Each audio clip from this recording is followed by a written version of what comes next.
Welcome to Easily Entertained. My name is Bryson Olson, and here we talk about all things entertainment, mostly the good stuff in particular. And today, I'm definitely talking about something good. Halloween just happened recently, and I am a little bit late on that because it is now November, but I really wanted to talk about something that I'm always in the mood to watch around Halloween. It is one of my favorite animated series, and that is Castlevania on Netflix.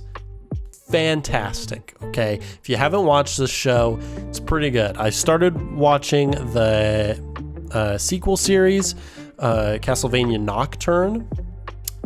Had seen like bits and pieces of it just because just scrolling through Netflix, but I have yet to actually watch all of it, and so I just finished the first season. I'm on to season 2. Not as hyped about that series as the original, but the original is friggin' awesome, so let's jump right into it. And who's going to make me go? You? With your bit of string in your hand? So first off, the show is sort of short. It's only 4 seasons, and each season is fairly small, and it contains usually a specific arc. While it was produced in America, they are very inspired by animation. So I really like that they kind of take it in arcs. Like, it's very akin to Demon Slayer in that regard, in that everything is kind of released in little snippets. It's all intended to be part of a specific part of the story, and then the next season they move on to another part of the story. So I really like that. And for overall, the series follows 3 main characters pretty much. Sometimes it trails off a little bit with some of the supporting characters and side characters, but overall, the main story follows Trevor Belmont, Sypha Belnades, and Alucard, or Adrian Tepesh, the son of Dracula. And so kind of the way the seasons play out. So season 1, Dracula's getting a little crazy. His wife has been murdered. The horror begins where he's setting an army upon Wallachia, which is a region in Europe, kind of like Romania, Transylvania, like around that area. And, he sets some horror ablaze with his army of night creatures, which are like humans that have been twisted and morphed using souls or demons from hell and using them to do his bidding. The church has killed his wife, and so he's wreaking havoc on the land. Trevor Belmont and Sypha, they are going to fix it, and same with Alucard. He was against his father's rage, didn't think that's what his mother would want, as the mother was still human. Her name was Lisa. Didn't think this would have been what she wanted. So that's kind of the first little bit, and season 1 ends with Alucard being found by Trevor and Sypha. After the immediate, this is war type statement, Alucard is against Dracula, so they have a little fight. He gets injured, and so he kind of goes into hiding, waiting for someone to kind of awaken him. And that is the vampire monster hunter, Trevor Belmont, of the Belmont family, which are known to be monster hunters and killers. And Sypha is part of a group called the Speakers. They're kind of like traveling nomads that give aid to anyone who really needs it. She's a member of that little group. She has a caravan. She is also a magician, and she's an awesome magician. Okay, she has the coolest magic I think I've ever seen in projects. I love any fight with her just because it's very unique. It's not like Harry Potter magic where it's basically shooting lasers at each other, or how some of Marvel's magic has gotten. They kind of mix it up a little bit, which I think is really entertaining in the way they do that. But season 1 ends when Trevor and Sypha, they kind of get together. They meet up throughout season 1, and then they go and find this savior under the city. I can't remember the exact term that they use, but that's what Alucard is because he's sleeping. So they go find him, then they're like, we're off. We're going to go defeat Dracula. You know what I'm saying? So that's season 1. Season 2 is then their journey to find Dracula's castle, get into it, take control, defeat Dracula's war council, and kill Dracula, prevent all this mass bloodshed of basically wanting to wipe out the entire human race. He is like, I'm sick of this. I don't want humans, don't deserve the planet anymore. We're going to kill them all. And so they're trying to stop that. Meanwhile, they're like setting up things for seasons 3 and 4, like Carmilla, who's she's a female vampire. She's out not necessarily for revenge, but she has some ulterior motives. She doesn't like the men that are in charge of the vampire world and just everyone in general, just the world in general. She likes taking things from stupid old men, as she likes to say. But it starts introducing some aspects of like the vampire politics, which get kind of interesting. We'll talk about that in a little bit. But, you start with that in season 3, and then you also start to learn a little bit about what's called the Infinite Corridor and like some alchemy stuff, because this whole series like takes place during like the late 1400s, I believe.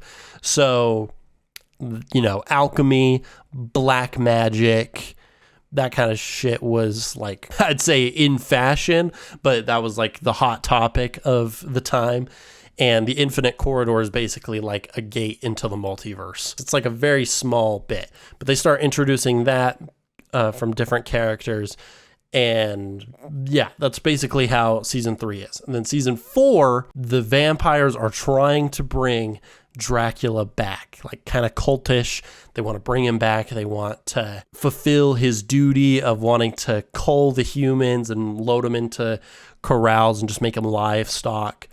And then you get death itself as a character within season 4. I hope everyone realizes that as I was talking about this, spoilers, obviously, sorry, but death itself is actually a character in season 4. You kind of get to feel his wrath on everything, and that's how it accumulates. Is death is so mad that Dracula was meant to cause worldwide death, that death as a character feeds off of. He feeds off the fear and the pain of people dying.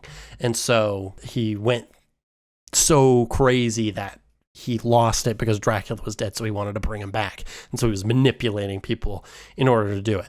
But, death gets defeated by Trevor Belmont because he's just that good. He can kill monsters, and that includes death, the almighty force of nature. And it's pretty amazing. The story just takes cool little arcs, and you get bits and pieces more, I feel like, throughout the series. But for the most part, it does take place in those 4 different arcs, which I find very entertaining. It's always a good time. And it just allows you to stay really engaged. And there's always something new throughout it. It's not, oh, they're trying to defeat Dracula. And it's like that idea kind of continues throughout the entire series, but it is not like he's brought back for real throughout the series. So it's not like, I believe the Castlevania games, it's just like they resurrect Dracula constantly, and he's who you have to defeat.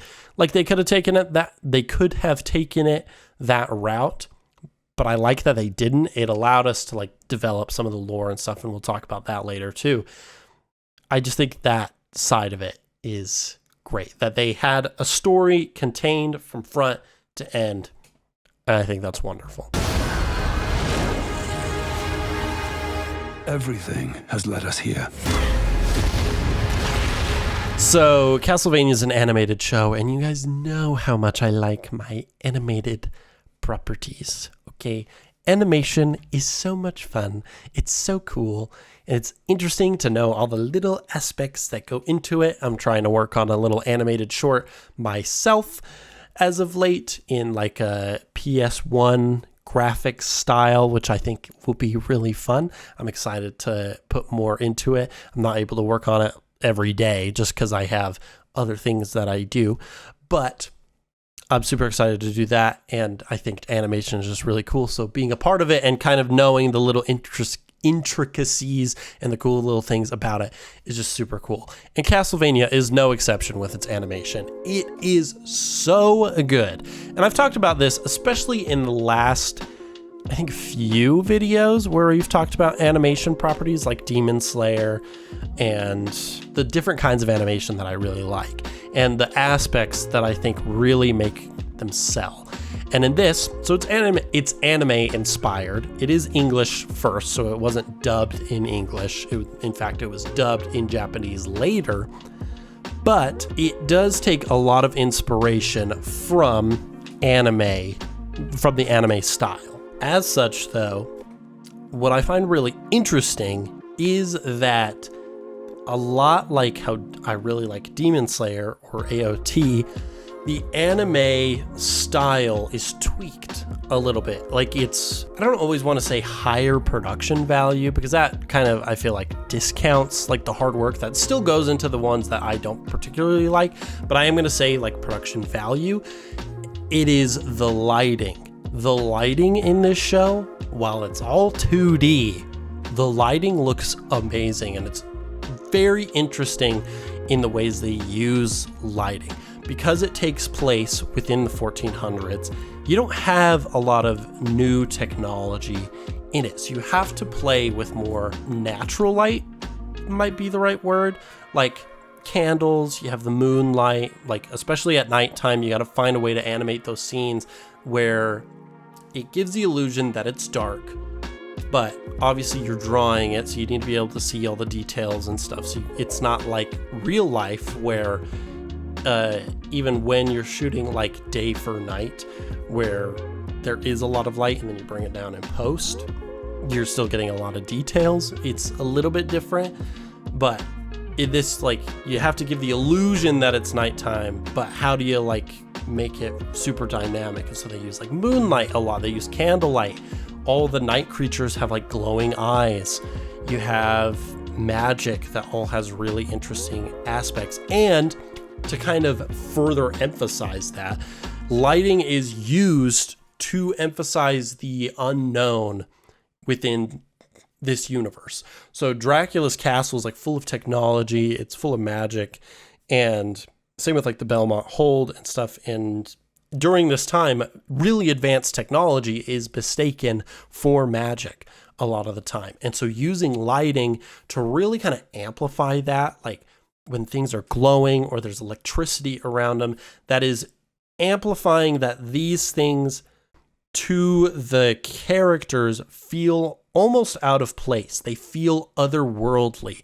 To us, it makes sense. We live in a modern world, so while we can look at it and be like, oh, I know how that thing would work, they don't. And so using the lighting to kind of emphasize it almost feels like magic is a great way to really amp up both the production value, because you're using the lighting to give depth visually, but you're also using it to give depth lore-wise. You're using it to give depth to the worlds, which is basically the exact same thing, but to the technology, to the otherworldliness. It just gives it a sense that it's not flat, both metaphorically and figuratively and literally.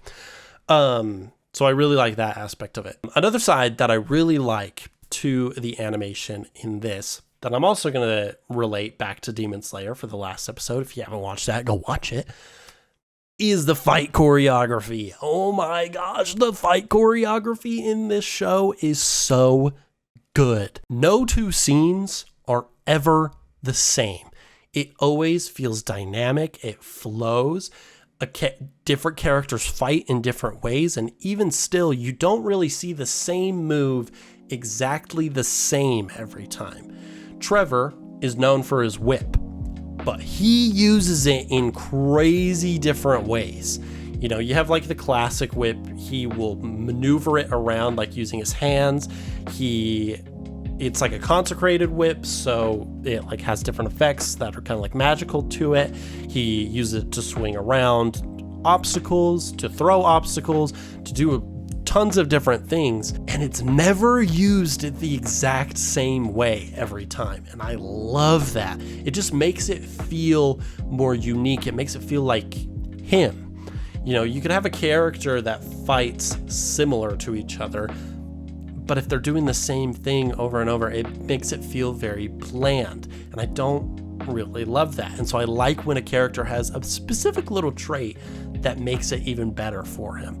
Or Sypha's magic. She has a very unique set of magic skills, which I think is very refreshing in a world where a lot of properties I feel like use magic in almost the exact same ways. And that part is not great. But Sypha's magic is different. You know, she can conjure up ice crystals, she can explode fire out of her hands, she figures out how to manipulate lightning later. She's basically the Avatar, which I think is pretty cool in of itself, and maybe that's why it's so interesting. But it is used in ways that just doesn't feel like other things. It feels natural to watch these people. It's not magic for the sake of magic, which I feel like a lot of properties sometimes do. It feels like it is necessary for her to know magic in order to help people. She's not just a magician in order to kill demons. She's using it in order to protect people, and I love that aspect of it. And being able to see how they use these different things in combat is always interesting. And like when they do combo attacks, they're working with each other. Like Sypha is generating ice platforms for Trevor to get the upper hand on someone, or Trevor is using a sword to protect Sypha while she has to do this kind of conjuring thing. They blend them in a way that just, it feels good to watch.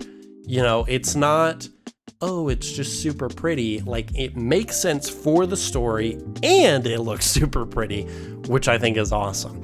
And it's just those visual effects, just, they amp up to it. Fire is a huge one in this, which I just think always looks so good. Like, it has elements of realism to it while still staying stylized. Sometimes I think you can go a little bit too far with effects in shows like this, where it looks a little bit too real. This one manages to find like the perfect middle ground. It doesn't look too stylistic, but it doesn't look too real.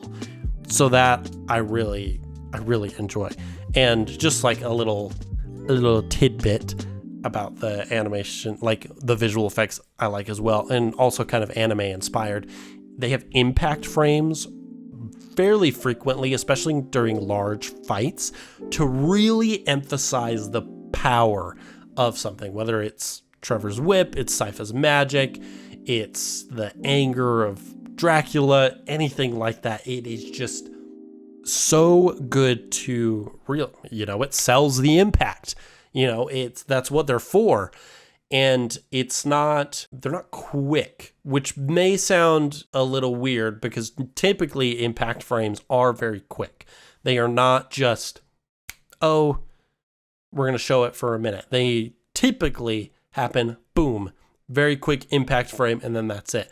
These, they happen for a good couple seconds, so you can see what's happening.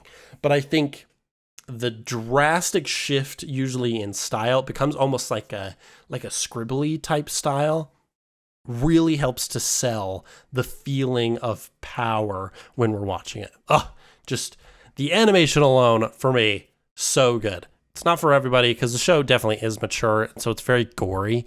So that aspect of the animation may not be people's cup of tea, but the visual effects and the dynamicism and how it flows, it's so good. I love it so much. You must be the Belmont. So I've mentioned this a couple times, mainly in the beginning. The lore of this show, I think they do the best job at. So Castlevania, like many people probably already know, is a video game series. Like, they're a video game franchise that I don't think has had a new game in a long time. But it is technically an adaptation. And, a video game adaptation can be a hit or miss. in this case, it's definitely a hit. Especially because, based on my research, I've only played like one Castlevania game, and that would be, I think it was like an original NES one. Maybe it was the SNES. I don't remember. But the lore in the actual games is fairly minimal. There is not a lot of story in them. It was of the time where you read the story on the box. It was like, oh, Dracula's trying to kill everybody. He's the bad guy. You're gonna beat him. That's basically the story. They didn't do that in this, which is good. And I think that's, in terms of adaptations, that's a really good, almost cop-out, sort of, because it means you can kind of do whatever you want, which I think is great. I think that side of it is awesome, because you don't have to feel restricted to what you can have within the story. It allowed them to expand the world and really flesh it out. You know, where in the world are they? How are different aspects of the world affecting different things? For example, the Christian church is here in this world, and they take like inspiration from real Christian history where people were like tried as witches for merely either being different or they're not being affected by something, you know, like sometimes for like medical things, they'd be seen as a witch because they're utilizing different techniques that in modern society we would actually be like, yeah, that's a good idea, you know, maintaining clean habits which prevent infection, or using molds like penicillin that help to cure infections, or to, you know, help with different antibodies, different things like that. They would just know those kind of things, or they would, you know, experiment and do that kind of stuff. But because it wasn't praying for it, it was against God. I'm not saying that's how it is now, but that is the history of Christianity. It was like, well, if you're not falling in line, you're practicing black magic, you're a witch, kind of stuff. And so they allow that to integrate into this fantasy side of the world and merge them together, and it kind of like makes sense. And it's how things get kicked off. You know, Dracula's wife is going around, she's trying to essentially be a medical woman using the techniques that she learned from Dracula, because he is a man of science. But the church is like, this is work of the devil.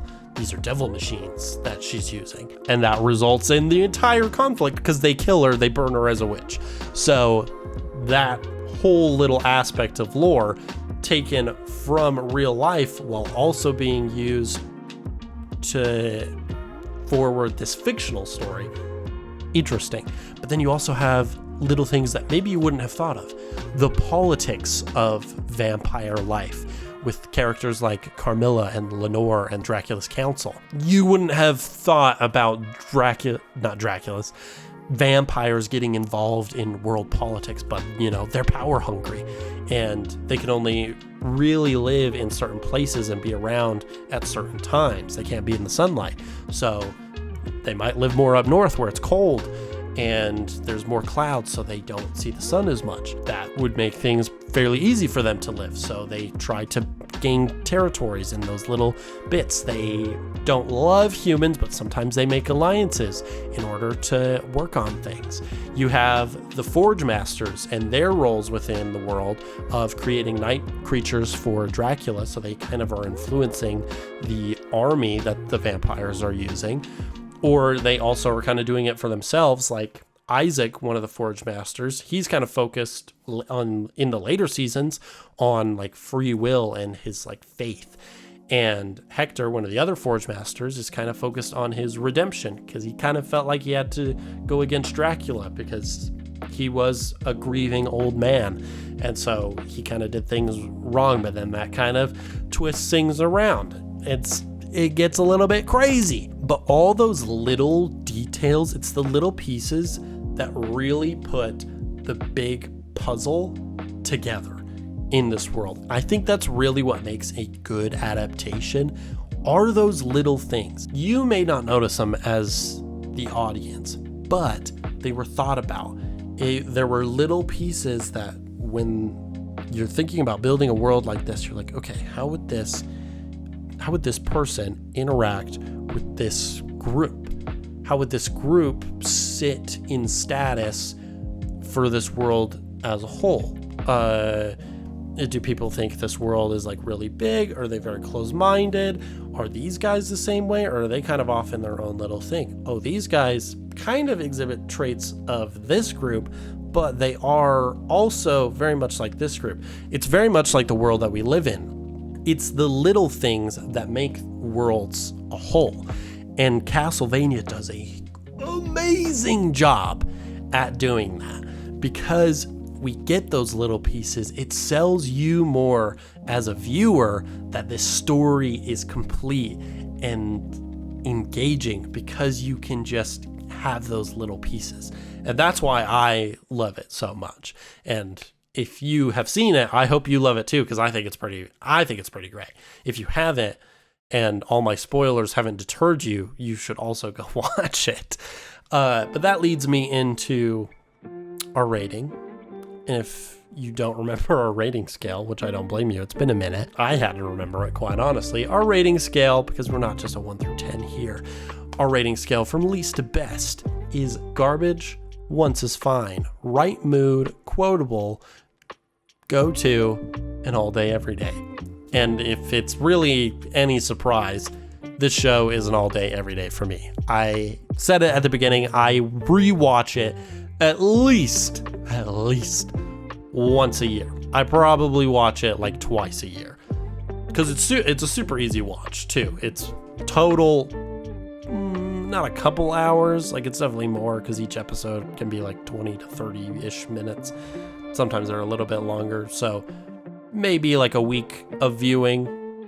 But I definitely love it. It's so good, and it's always worth the rewatch. And I feel like I always pick up little details that I didn't notice before, that's what I love about animation too, is that you always find those little things every time you rewatch it. It's so good. If you have a different rating for Castlevania, if you've seen it, let me know down in the comments. I'd love to know. But that is it for this episode of Easily Entertained. I hope you enjoyed, and I hope you stick around for however long it takes for me to make another episode. If you have suggestions on entertainment properties that you would like to hear me talk about in the future, you can also leave those down in the comments. But until next time, bye.